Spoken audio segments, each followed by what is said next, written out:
willing to do what it takes to get there. I think he signed to One Warrior. Yeah, I was gonna say that he signed to One Warrior. I think he did an episode. I'm OPL. Those guys, I would love to. I think any fighter has a chance.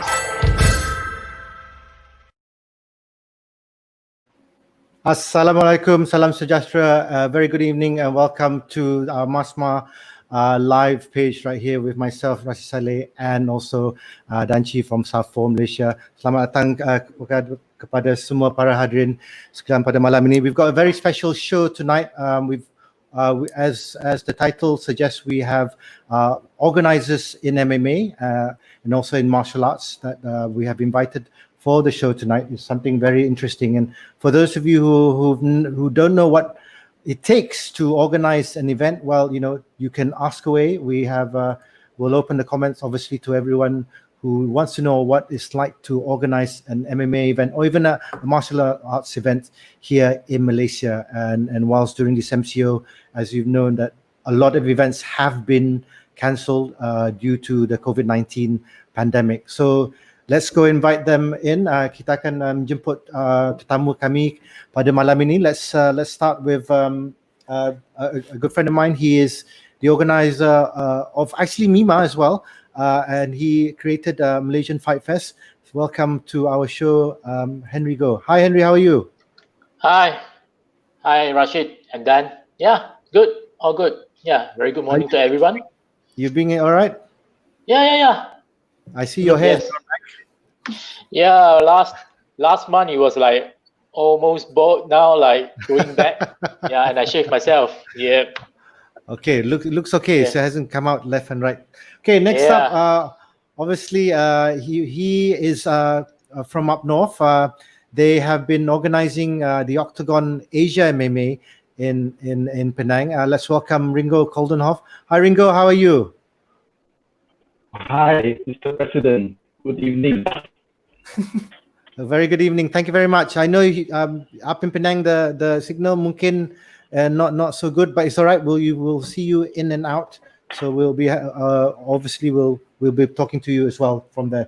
Next up, they are very unique. I've watched a couple of their events already this year, and it's very nice to see other types of martial arts here in Malaysia.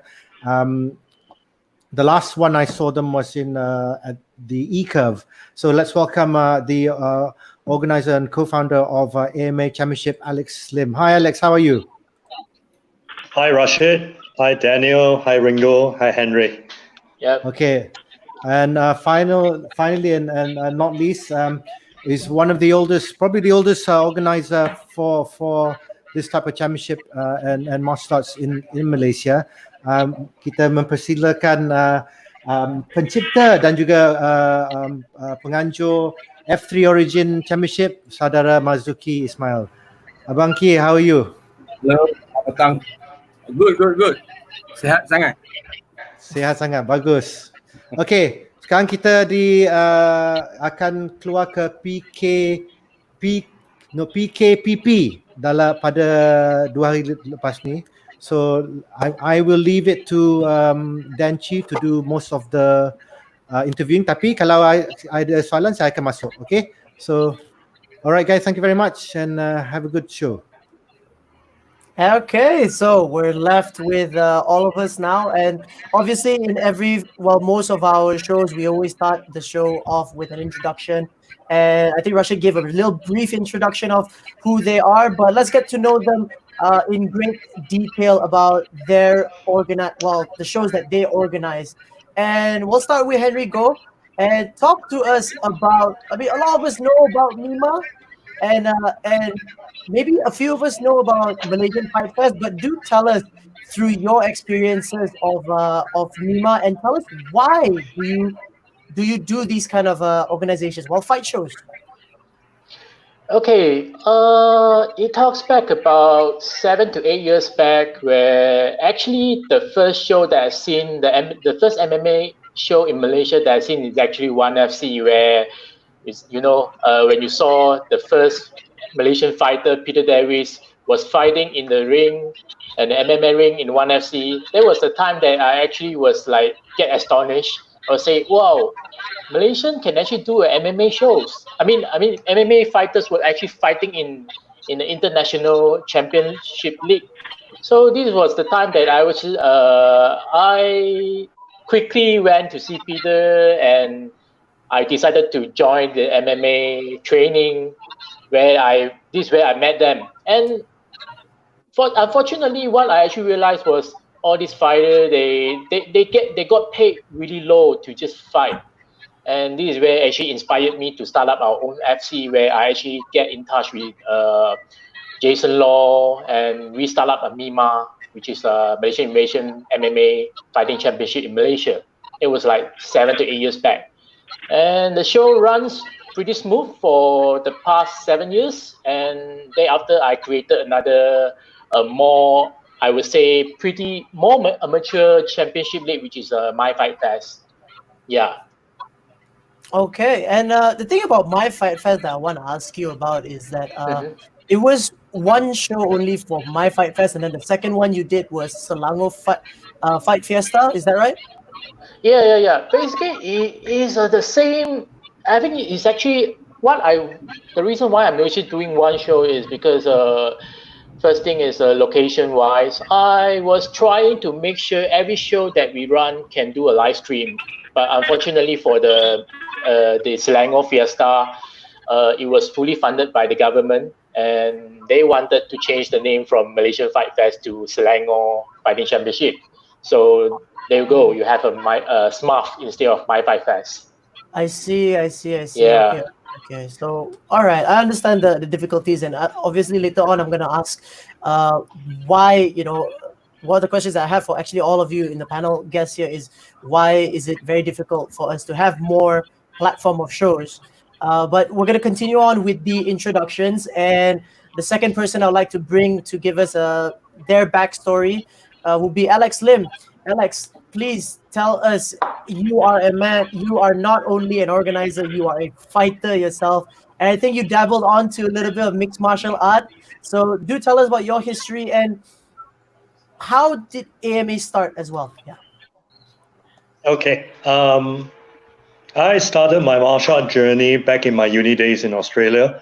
I got into Muay Thai first. So I fought in Australia during my uni days. When I graduated, I came back to Malaysia. I found out there was local Muay Thai circuit. Then I started fighting Muay Thai. And after Muay Thai, I got into Sahanda, a bit of kickboxing, but predominantly I fought a lot of Muay Thai back in the days when Klang Valley, KL didn't have that many fights yet. Maybe you get 1 or 2 shows. So if you want to fight more, you got to go up north, Kelantan. I even fought in our friend Mr. Marzuki's event before in the early days. Then I retired from the sport. After I came back, I tried out on MMA. It's not my game. I didn't do well. Then after that, I went back to Muay Thai and kickboxing. And AMA started together with my my sparring partner, Master Koo, and also our student Edison Chong. 3 of us. Edison started his first event at his gym in January 2018. After that, he looked for... Was this at KCT Kickboxing or was it at TNT? It was at KCT Kickboxing in Kepong. That was AMA first event in the gym. And then he wanted to look for more thinking heads to come in to bring the sport to another level. So he looked for, his 2 seafood. He looked for Master Koo and myself. So the second event we did at Master Koo's gym, TNT Desa Seratamas. And after that, all our events have been in the shopping mall in Klang Valley. We purposely choose kickboxing rule because we felt Malaysia, we have a lot of Muay Thai shows and a lot of MMA shows already. So we felt that there's also a market for kickboxing. So, just another option for the practitioners to try out another route to fight on. And even though we started off as our background is Muay Thai and Sanda, but back in the days, we all were fans of K1. If you remember the K1 Japan, and it was very big. So we were also fans of K1 kickboxing. So that's why we thought, we wanted to bring out kickboxing in Malaysia. Okay. Well, the thing is that I want to ask you, Alex, is that in AMA Championship, are you directly involved with the event side, or are you more towards the matchmaking side? Three of myself, you mean? Yes. I'm okay. Three of us, we bring in different skill set. Like Edison would be the one usually liaising with the fighters of the men or the team managers, and me and every time we'll come back and we'll discuss all the technicality at the back. We'll contribute based on our experience. Like I'll bring in my experience as from the corporate side because I used to work in the corporate.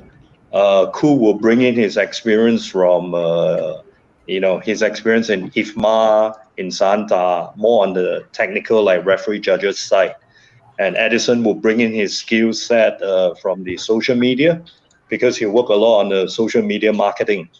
I mean, and all three of us are fighters and trainers and fans of all fight rules, regardless whether it's Muay Thai, kickboxing, Western boxing, Sanda, MMA. We watch all the fights.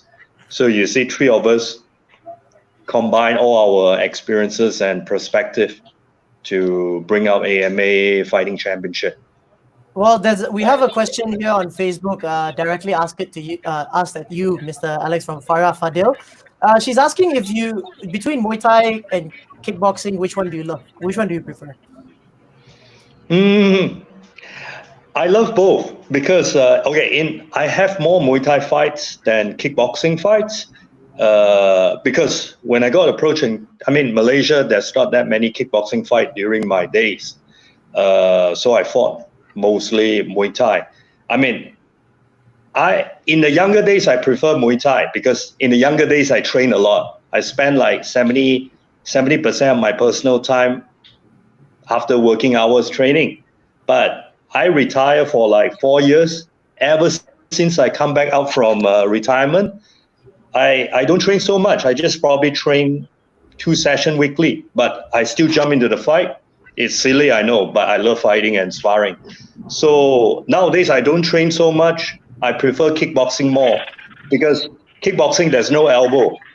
So if I'm not so sharp, okay. If you get what I mean, if I'm sharp, I can watch out for elbows. I'm not so sharp, I better fight kickboxing more, then I don't get elbow on my face.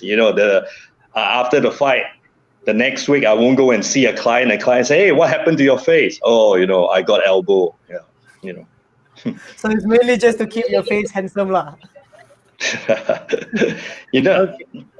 It's not nice lah when you go for a business meeting when you got scars on your face.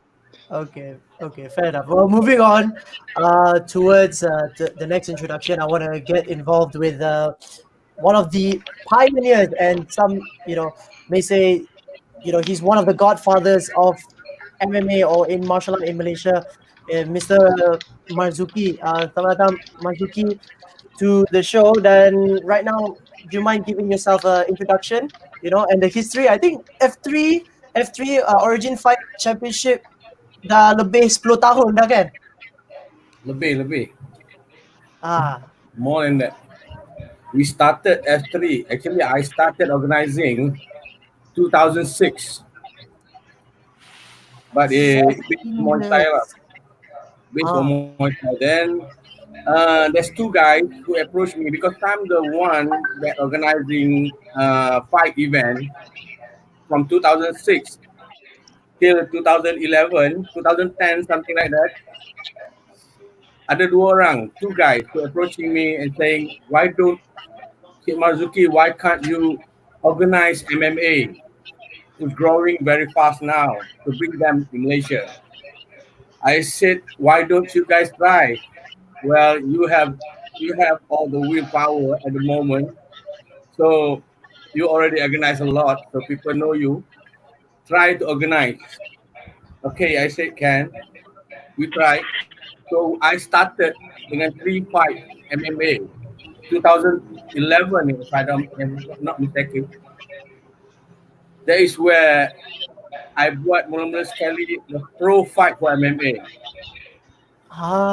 Okay. at Stadium Badminton Keras. 2011. Tapi pengguna ring lah. Sekarang diorang ni pakai cage semua. For Of me, course. ring is the original one. Yeah, I nak tanya apa the thing is that It's very new. the thing is that Encik Marzuki, you all started off with the pro MMA kan? Yeah. And how is that, macam mana you ambil daripada pro MMA and then you masukkan sekali amateur? From that, yelah kita starting, orang cakap advertisement dulu lah from the beginning. Then baru start si Ehsan. The two guys was Ehsan Ismail and Chiang Yik from Johor Bahru. Diorang yang sungguh-sungguh apa ni, membuat I untuk buat MMA. Actually, I suka combat fight. That MMA was everything inside. Jiu-jitsu, a standing fight, all together. Kalau kita fight di luar on the street also, we will use that. We not only use jiu-jitsu. If one by one, boleh tahan. But more than one, you die. The thing is that Encik Marzuki, when it comes to organizing fight, kan, there's something that we a lot of us like last time I was in your event before. Yes, I was yes. to fight for you guys. Masa tu cantik lagi. Yeah, that was like that was the best days of F3, and I think Yeah, at the Telecom, Museum Telecom. Exactly, the Stadium Telecom. I still remember that. And I remember that they said that if anyone wants to really start their MMA career, you have to go to F3, And I think that's still the case right now, Ken. Most of them started there. Most of the fighters nowadays started there. So, because of this, Ken, what was your secret on keeping F3 together for about 14 years? I don't follow people. I don't bring up the prize money. I don't do this. I just be sincere to them. I want to bring them in. I want to grow them. Kalau diorang nak maju, should come in. I'll try to find way to bring them international wise. I bring some to Indonesia to fight MMA. But in final wise, I tak boleh bawa lagi lah because standard kita yang pergi pun belum betul-betul lasak. Diorang tu very obligation apa dengan the training diorang. So I'm so scared to for the moment ni tak boleh lagi lah. But soon, I think yang organizer lain mungkin dapat memberikan menerbit melahirkan peninju-peninju yang baik untuk kita bawa ke tengah lah. Okay, well, kalau kita pasal Malaysian fighters to the world. Kalau cakap pasal petinju-petinju terbaik kan, yang baik dari Malaysia, kebanyakan pun datang daripada F3. Ijam datang dari F3, Gilan pernah lawan F3, Kenalton lawan F3 dulu. So, banyak nama daripada F3. Satu soalan yang nak tanya Abang Marzuki adalah tentang freestyle. Sebab at one point dalam F3, Abang kan introduce this freestyle rule set. First, boleh tak Abang explain apakah itu freestyle? Okay, freestyle adalah satu perlawanan di mana everybody can use their seni whatever they want, tapi one rule. Tapi kita tak boleh main bawah sebab kebanyakan fighter di Malaysia ni at the moment lah, market kat sini dia tak suka fight di ground, tak suka. Dia suka standing. So dia kurang passionate pada ground rules, macam jiu-jitsu lah. The ground rules is only jiu-jitsu, right? Yeah. If I'm not mistaken, is that true? Pretty much jiu-jitsu lah, yeah. Pretty much jiu-jitsu. And judo mungkin ada sikit lah, right? Yeah. Wrestling. Jiu-jitsu and wrestling.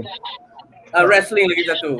Most of the fighter now dia tak berapa gemarkan ground fight. That is what Rashid should do. Rashid have to make them like it. Why they have to like that? You know, it's true.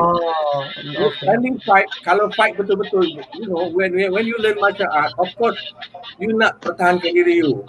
Selain daripada you nak go for sports. When they learn martial art, they want to defend themselves, right? Yeah. But So more than one, with ground fight, they die. So kiranya abang buat freestyle rule tu untuk more like an introduction kepada fighter-fighter yang datang daripada Muay Thai lah. Introduction to orang. Bukan hanya Muay Thai lah, maknanya I'm helping to other seni also. Silat also, taekwondo also, karate also. Make them come in for a start because most of them tak suka bawah. Okay. So bila kita ajak kemari, then a lot of MMA fighter dan a lot of most of them, Rashid selalu datang lah, Alex pun selalu datang, then F3, dan a few of organizer MMA datang F3. Bila dia orang nampak dia orang datang, dia orang pun mesti mahu suka juga. They will like the ground fight. Most of them don't like. I tried to persuade them, try to go. Tapi dia orang macam tak suka. Of course I like. Kalau tak, I tak organize MMA. Of course lah, susah sikit nak dia kisah.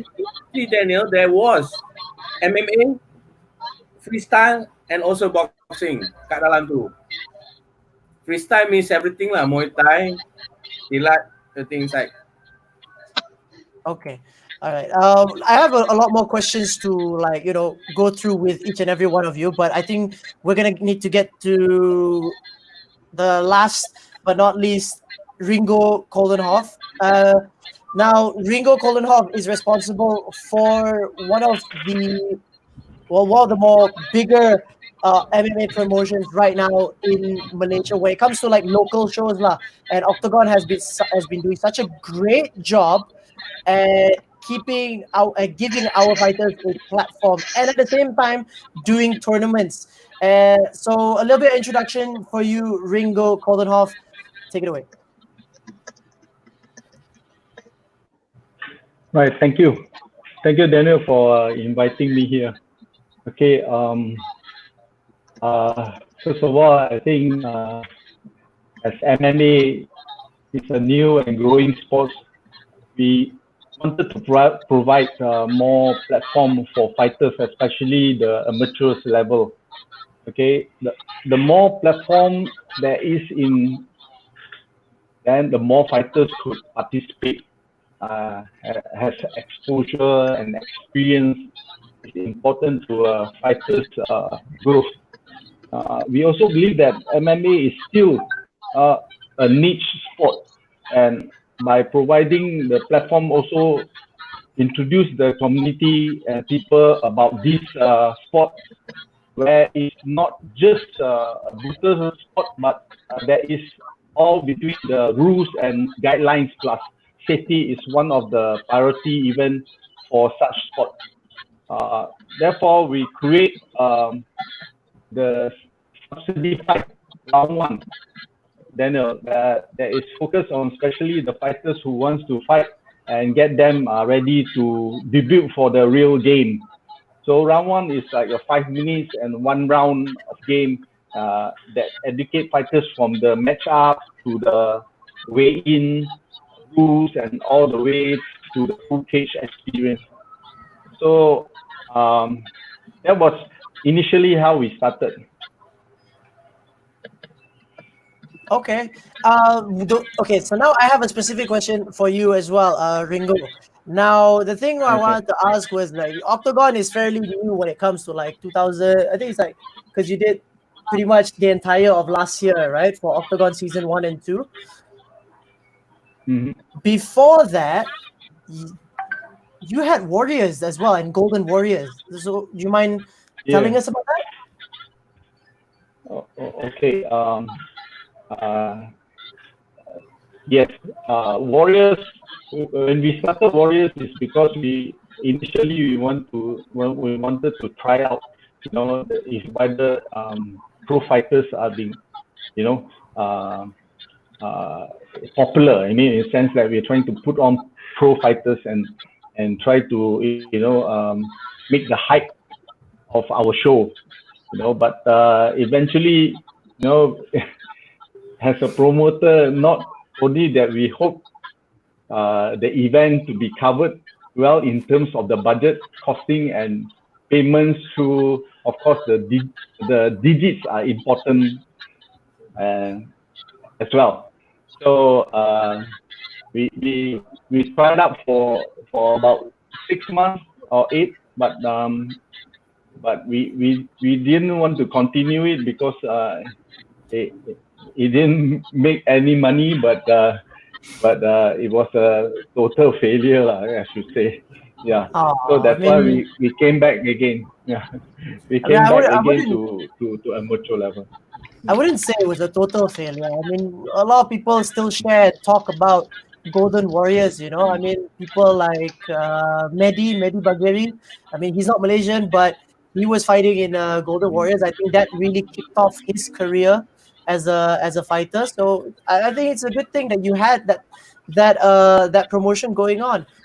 One thing that I wanted to get involved now with all of you is to talk about pro fighters and pro fights in Malaysia. There's abundance of amateur level fights. What about the professional level? And I want to start this question off with Henrigo. Henry, Yeah. explain to us, why are we so focused on amateurs? Okay, because the reason being, for Malaysia, for the past 10 years, there's a lot of fighters, they straight away elevate to professional instead of staying in amateur. So that's why from my whole career in the event organizing for MMA, I've been trying to prioritize only do amateur fights instead of doing professional.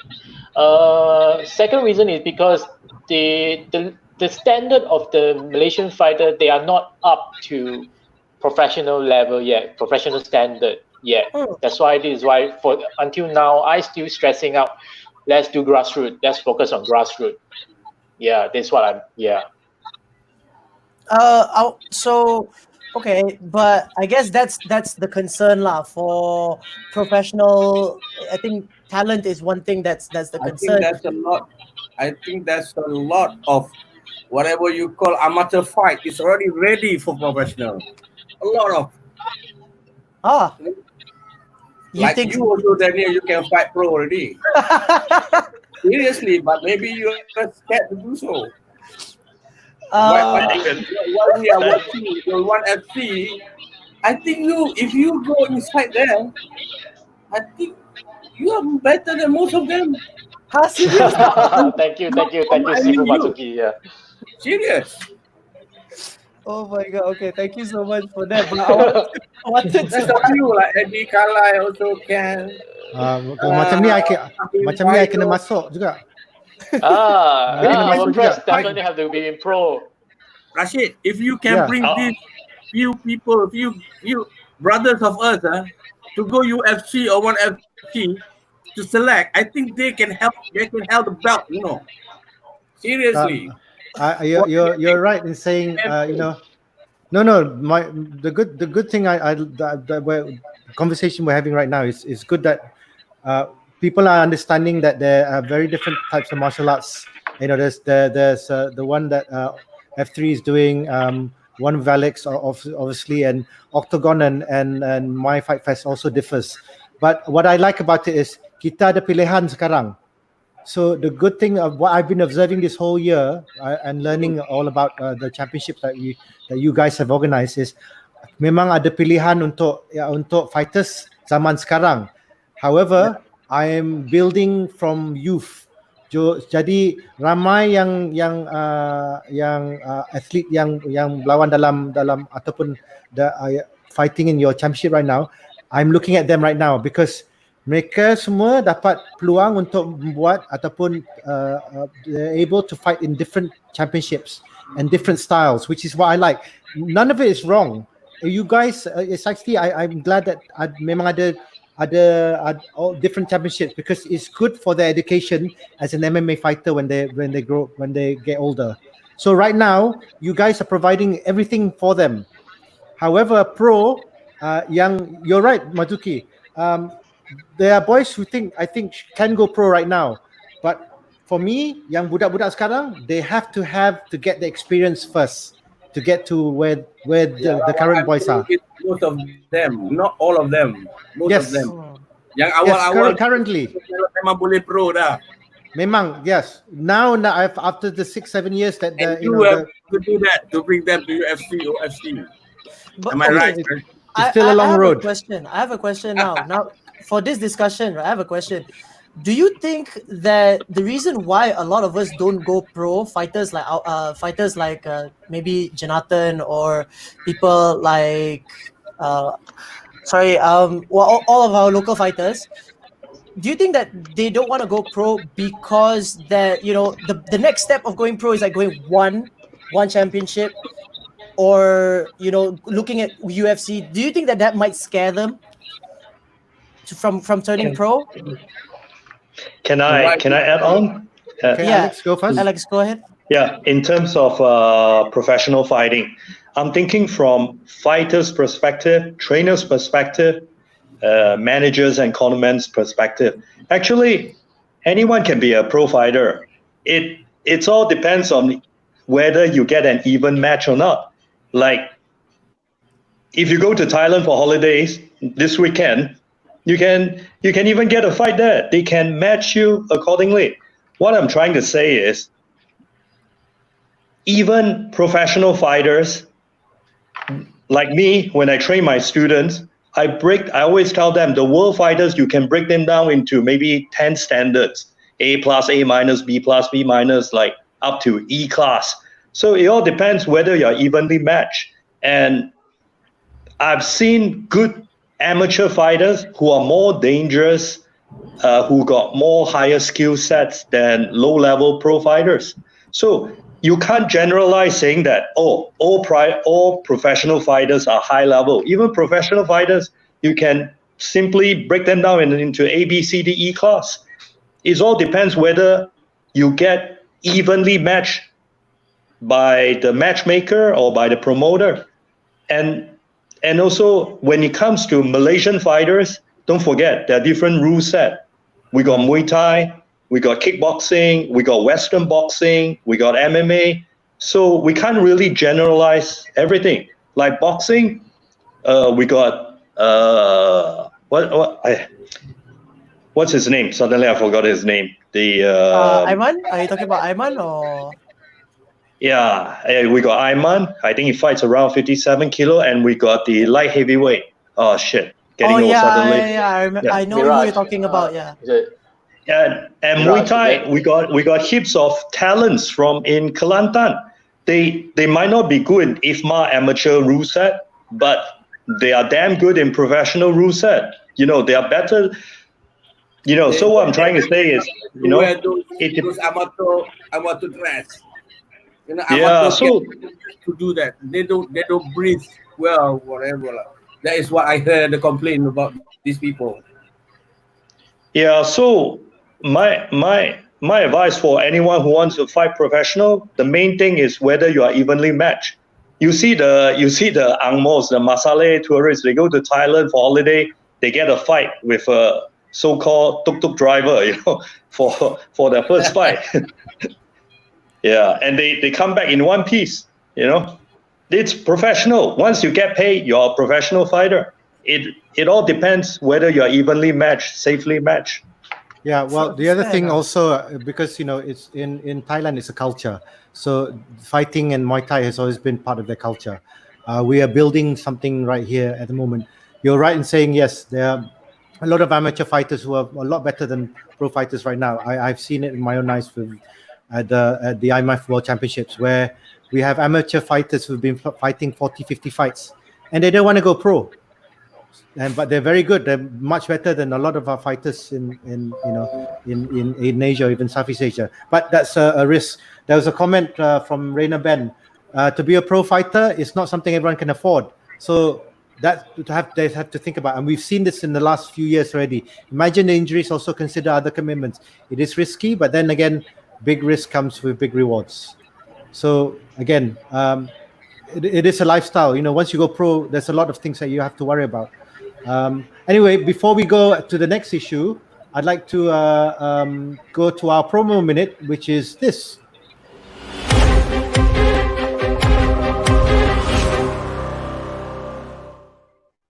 This is the second week we're having a promo minute. For those of you who'd like to find out about punching bags, our very own Eddie Catman, if those who know him from the community, do WhatsApp him at 010-820-6054. He has some very reasonable punching bags for sale, and it also includes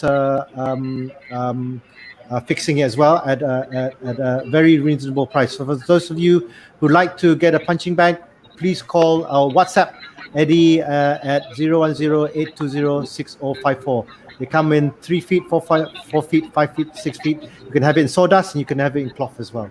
So don't be shy. Give him WhatsApp and get a punching bag for your house or your condo or wherever. Yes, I know. I'm getting one. Yeah. Eddie sekarang Eddie pula. Dan's getting one as well. All right. Okay. I saw that. I immediately bought it. Okay. Next question. Next time I wanted to ask Ringo here, because just now he mentioned that Warriors and Golden Warriors was more focused on professional level, and I think we didn't really get a chance to get into the details of what are the difficulties about having professional fights. Yeah, Ringo. Sorry, the line is very lacking. I can't hear what you say about the Oh, Thank you. Please. is Ringo there? Oh, yep. Do you want to ask him? Yeah, I do. Ask him again. What are the challenges about running pro fights? Running pro fights, yes. Yeah, the challenges of it. The challenges of it. Yes. Challenges of it is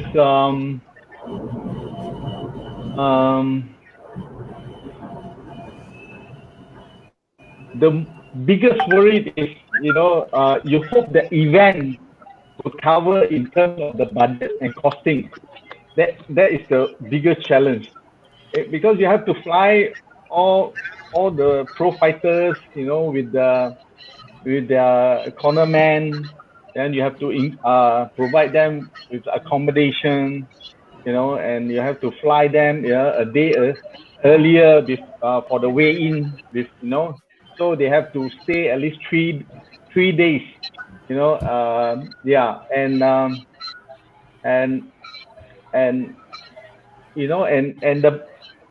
the supporters, I interviewed some of the fight supporters. They don't even know, how much the promoter has to spend, to bring these pro fighters over. But for them, a fight is just a fight. Either you put them, you put a amateur fight, they still get excited. You put them a pro fight, game. I see. So I guess. Sorry, very quickly. Sorry, Rashid. I have a question from Chiang Yik, with Melvin Yeo, our Vice President from MASMA. He said, "Good evening, gentlemen. What's the updates about the caged-in MMA event that organized to help the gym suffering from during the MCO?" Now, I just want to explain. The caged-in event is actually an online event, which is a charity event where where people will donate 5 ringgit to take part. We have pushed it to the end of July. It's actually a charity online event for people to do exercise and be able. It's not to help people gyms suffering, but anyone who is in need of donations. They will donate the 5 ringgit into the event. Now we've moved it to the beginning of July because we were still waiting to get more people to take part. The more people take part, the more money that will be given to the person or the gym or whoever that needs the money. So we'd like people to be able to donate the money first so they can take part. Right now, people are more worried about their living. People are losing gyms at the moment, so we've decided to defer it. So once we're able to get people a bit more stable, now that the PP is opening on the 10th of June, hopefully a lot more people will take part. A lot more people in the gyms, and hopefully a lot more people will donate to the thing. Then we'll have our event, Cajun event, online event starting again. Because our worry is ramai orang kat luar sekarang yang tengah fikir tentang dia punya income. So that one we will be deferring because we want to think about people's livelihoods first. So every $5 help, but keep that $5 first before we start again on the Cajun event. But thank you very much, Chanyik, for the question. Okay, moving along. Right. Next. Going back to the whole pro fight thing. So Ringo? Are you actually are you saying that it's really, so much? Is it so much of a cost to run a pro event that it's just not worth it? Ringo, is Ringo there? Yep. Yeah. Can you repeat again? Yeah, I'll repeat myself one more time. Are you saying that the cost is so much to run pro fights that it's just really not worth the investment? Yes, absolutely. Oh, that's the thing. Okay, so if there's any other way for us to encourage, we are also looking in future into international fight, where we will be working with a few countries like Japan, and Philippines, a platform where we will send the fighters to help them in their game and exposure not only in the home country but also in others for the amateur fighters only. Maybe further down the road we may consider the pro fighters, including 1 or 2 or more, but it is not our main focus currently. Fair enough. Okay. Now, Alex, the next question will be directed to you.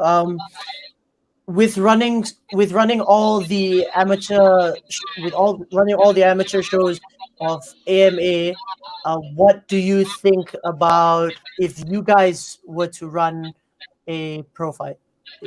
Would you agree with what Ringo said?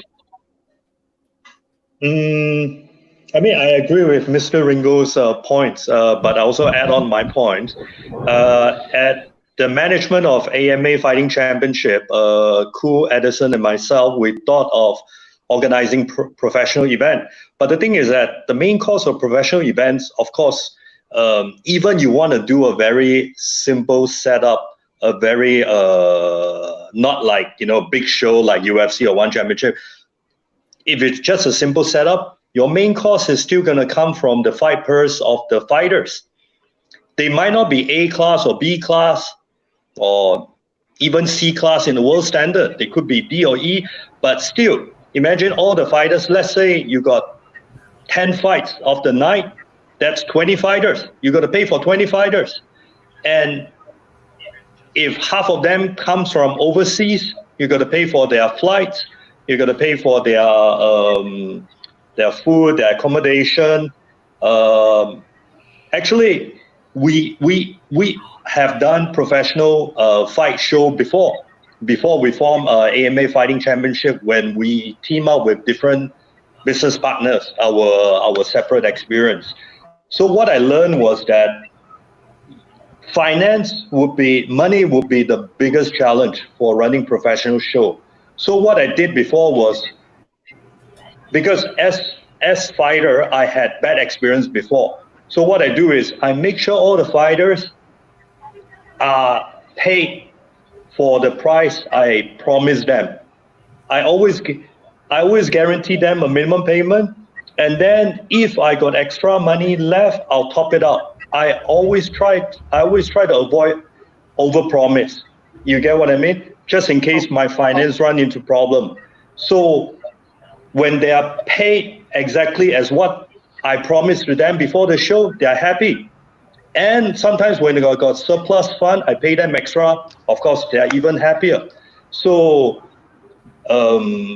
costing wise is very, very important for running professional show. You don't want to get caught that you don't pay this fighter or you don't pay that supplier, and then your name is tarnished in the industry. Everyone will always remember, hey, don't fight for the guy's show, or don't work with that guy because he's bad. He con your money. Because sometimes promoter might not be trying to con people's money. They get caught in a finance situation, maybe certain funding promised to them didn't come in, maybe sponsorship didn't come in, so they get caught.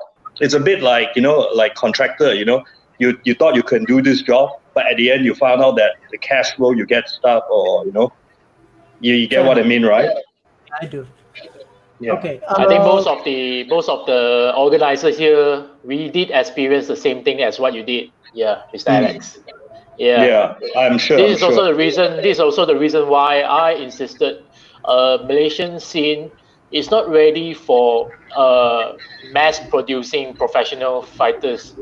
Also, as I say, as what my experience is, currently in Malaysia, ticketing sales is really, really bad. I mean, our shows mostly we're not able to sell fully sold out all the tickets. That's why our main income to run a show are getting from mostly our sponsorships. Without sponsorship, we can't run a good show. This is why also I didn't really compromise everything to professional fighters. Fair enough. Yeah, I think that has been like the biggest grudge of the MMA scene when it comes to like the organizers and stuff like that. It's really tough because sponsorship, money, costing, everything just piles up. Yeah. Final question. The final question what I'm going to talk about, because all of you guys run MMA or fight shows. This is going to be a fun question for each and every one of you. So, first question, I'm going to ask Mr. Marzuki first. Dengan semua pengalaman Abang Marzuki dalam combat sport MMA, Abang rasa MMA is a sport ke entertainment? Both. Explain to us. Untuk professional is the entertainment. Untuk amateur it's a sport. Because kalau kita nak buat amateur, memang kita tak boleh bayar wang. Dia punya first money, whatever it is. Tapi organizer sekarang di Malaysia semua bayar wang. That is why dia orang pilih-pilih nak main dekat mana. Only who's loyal to the event only will come and fight. And still fighting for the event. Okay. Tapi kalau untuk pro memang untuk entertainment lah. Because whoever will bring more crowd, dia akan kita ambil untuk fight. They don't bring any crowd, no point bringing them. Because sponsors in Malaysia for fighting event tak ada. Almost zero. Almost. In money lah, in kind banyak. Okay. Ask everybody here yang ada tu. Am I right or wrong? I don't know. Mungkin political wise, political mileage mungkin dia orang kasih wang lah. Now, the same question I'm gonna throw the same question over to Henry.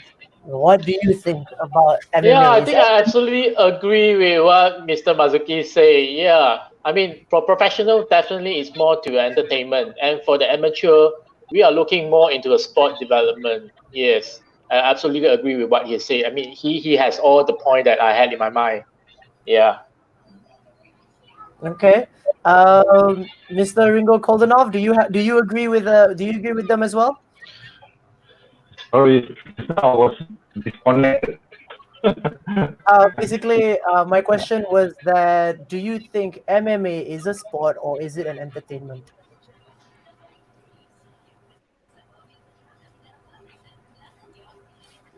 So never mind.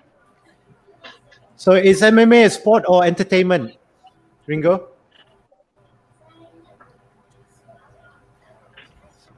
Sorry, you're breaking up. I can't hear you. One Okay, more. We'll ask Alex first. Yeah. Alex.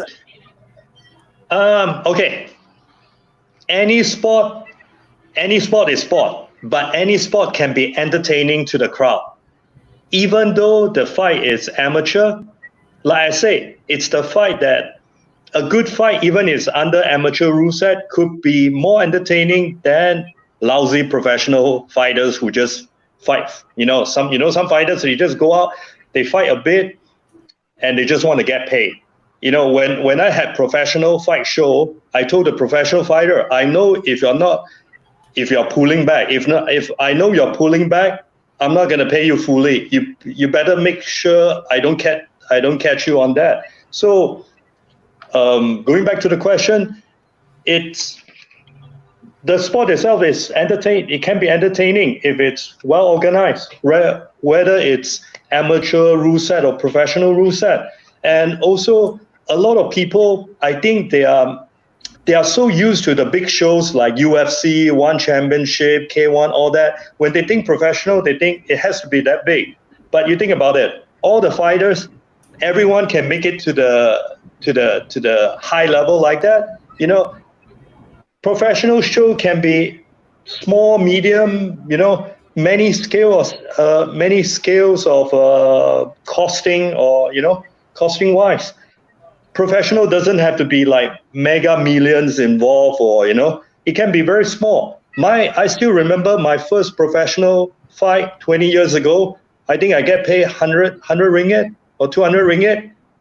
I think my medical fee also not enough, but luckily I work in corporate lah.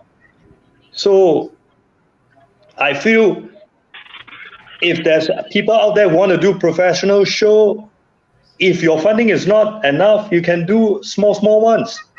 I've seen a lot of small ones back in the Kelantan days, and also even you go to Western countries, whether it's MMA or Western boxing, they also got small shows, local community. Like you get the local small business to support you. And local professional fighters, you don't have to pay them a lot. Maybe a couple $100 would be enough. Not like everyone is like asking for Conor McGregor or Floyd Mayweather Jr. kind of pricing. Okay, that's a very good explanation to the answer lah. And I still need Ringo's opinion on the matter, because Ringo has had his experience with professional fights.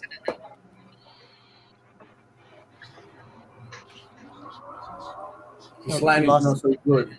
Yeah. Ringo, can you hear us? Yeah, but it's lagging. Yeah, it's breaking. All right. I asked you the question in the chat. Is MMA an entertainment or a sport?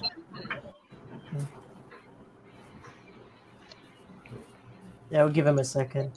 Yeah, and then Alex, your video is becoming very jittery as well. So you look as if you're in a club. just require the lights. Yeah. I know. I saw, but I don't know how to fix it. Sorry, bro. But the audio is great. But what about you, Rashid? You handle all the youth. You handle all of our athletes, and you pretty much watch from the sky about what's happening. In the Malaysian scene, also with your experience with IMAF. Well, MMA began as a pro sport, so it was entertainment. But Marzuki is right in terms of in amateur, it is totally has become a sport. because it's a combination of all the other martial arts. If you say that MMA is entertainment, you're also saying the other martial arts is entertainment. But it's just a sport that has, and also Alex is correct in saying yes, it can be entertaining. So it is a sport that has entertainment values to it. I think people, at the end of the day, MMA is a combination of sports, because hence the word mixed martial arts. It is it is a martial art. It's just that it's a combination of martial arts. So it is a sport, and at the pro level, it has become entertainment because there's money involved, lots of money involved. Whereas at the amateur level, you're learning the sport, so you're not learning entertainment, are you? You're learning a martial art, which is a sport. So if you really break it down, it is a sport that has become more. It was entertaining at first. They made a sport into an entertainment, but now at an amateur level, it is a sport. It is purely a sport. So people who say you're brawling and all that, that means they're saying boxing is an entertainment and not a sport, but it's in the Olympics. So if you say boxing is entertainment, why is it in the Olympics? Because we have boxing in MMA, in stand-up fights, in kickboxing, in so are you saying all the other martial arts are also entertainment? You can't say that, can you? Because it's in the Olympics. So you are very, there's this fine line in people saying MMA is entertainment. No, it is a sport that has become entertainment, or rather it started as an entertainment, but it is a sport. So again, there's lots of arguments about it, but my explanation is, if you say it's a brawler, boxing is the best example. It is an Olympic sport, but it's also entertaining. I mean, we know, everyone knows the history of boxing from Muhammad Ali all the way to Roy Jones Jr., to whoever. But that was a sport that was entertaining. It's the same with MMA. Just MMA is a very young sport that has become very entertaining and that has captured a younger audience. So what the answer is, yes, it is a sport. And it's also entertainment. Yes, exactly. Yeah, I think the answer is both. I think that's what we're looking for. Yeah. Sports entertainment. Exactly. It's like ESPN, Entertainment Sports Programming Network. All sports have become entertainment, but it's essentially a sport. So what do you think that's actually limiting MMA from entering the Olympic Council? I don't think it's being limited. I think there's always fear of a new sport that a lot of people don't understand. I can guarantee all these guys here, we'd love to have our MMA join the Olympic family, because it is a new sport that a young generation are willing to learn. Now, the fear is a lot of the other martial arts said, "Oh, you're going to take away our younger generation." No, MMA actually is getting more and more kids into the single martial arts, because when you learn MMA, you have to learn. You want to learn Muay Thai, you want to learn kickboxing, you want to learn jiu-jitsu. So a lot more kids, and it's been proven in France. MMA has grown martial arts in that country. Martial arts. A lot of kids are doing taekwondo and all that because they want to go into MMA. So all the people are benefiting. All the other martial arts are benefiting. So you can't say that MMA is taking away the other martial arts. It's not. It's growing martial arts as a whole, and it's a very young sport, and a younger generation are really picking it up. And that's the thing. More people will come and join martial arts because of MMA. So that is why I'm doing F3.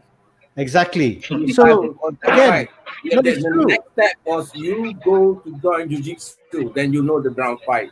Yes. So what I say, it's great to have all these other martial arts.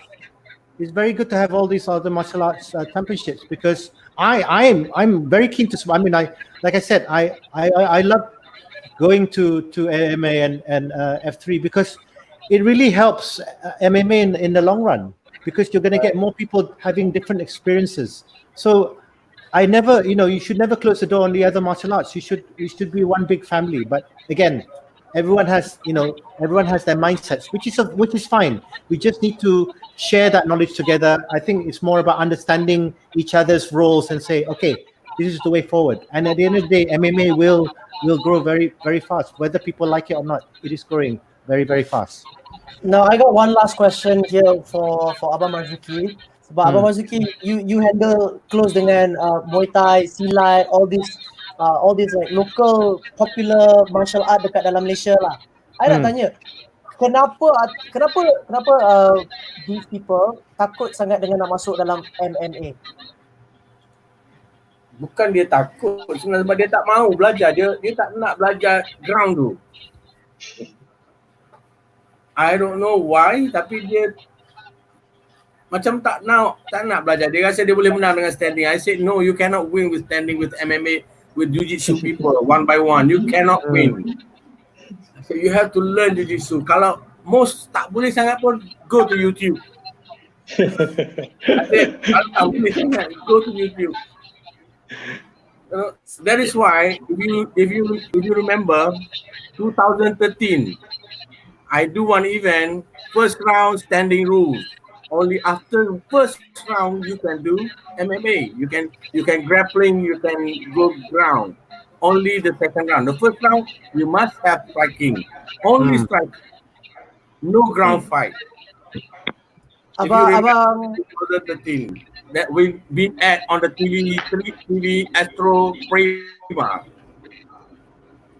Abang Marzuki rasa Abang Marzuki rasa dia orang sekarang slowly nak belajar dah ke, atau they still macam tak mau? I think they are growing. They want to learn. They want to learn. My influence terhadap diorang ni pun rasa dia dah semakin kuat lah. I think if you want to be dulu Malay culture, most of the Malay culture ataupun most of this fighter, dia rasa with one martial art dia dah rasa macam dada buka tu, because dia bijak dalam satu martial art. Now dia orang tak fikir macam tu lagi. Kalau satu martial art tidak cukup, dia kena ada more martial art, silat, Muay Thai, lain-lainnya, jiu-jitsu. Then they will find out that they are rasa macam confidence sikit. Only one martial art tak boleh.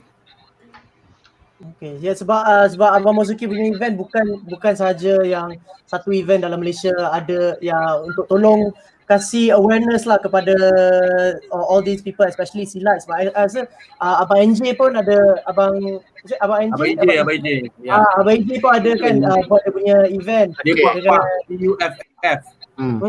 UFF. So I think these kind of events are important lah for our community to start to learn what is mixed martial arts. And it's all about standing and ground. Yeah, standing and ground. I've got pretty much asked. You got all the questions in already? Yep, I think I'm I know we can get on for much longer because we've already passed our 1 hour mark. But you know what? Terima kasih kepada semua. Thank you all very much for joining us. There's so much we can actually talk about. I'm glad because it's very positive. A lot of stuff that has come up from tonight's interview. And now Ringo is going towards the toilet. We don't know yet. But thank you very much for joining us. We will definitely have you guys on again in the near future. As soon as we get better internet, we're definitely going to have a lot more conversation on this. But on behalf of Masma and our Masma of FB, thank you very much for joining us, and we hope to see you in the flesh, hopefully very soon once this PP ke apa ke. I know we can't have any event at the moment, but as soon as we can have an event, please be sure I'll be there supporting you guys, because I know a lot of our boys and girls want to have fights, and that's the one thing that we want to have. And whether tak ada orang ke tak ada orang, I think the events side hopefully will get more people being involved. But first, please do stay safe. Please get your gyms up and running again. Obviously, our doors are always open at Masma. Kalau ada apa-apa, you have my numbers. And any of you guys want to recommend anyone, do let us know as well. But on behalf of us, once again, thank you very much for watching the show. And for those of you out there, thank you very much for all your comments. And do stay tuned. This next week, we are actually going to be talking about whether MMA is a sport. We have a special guest, two special guests so far, and one of them will come from IMA. So on behalf of us here, Daniel and I, thank you very much for watching, and see you again next week. Bye-bye. Thank you. Bye. Thank you, guys. Bye-bye. Well, same question. But we've already had some gatherings of family. I'm very sad because it's like my own flesh. I don't know. Bugging the hell out of me. It was eating at my soul.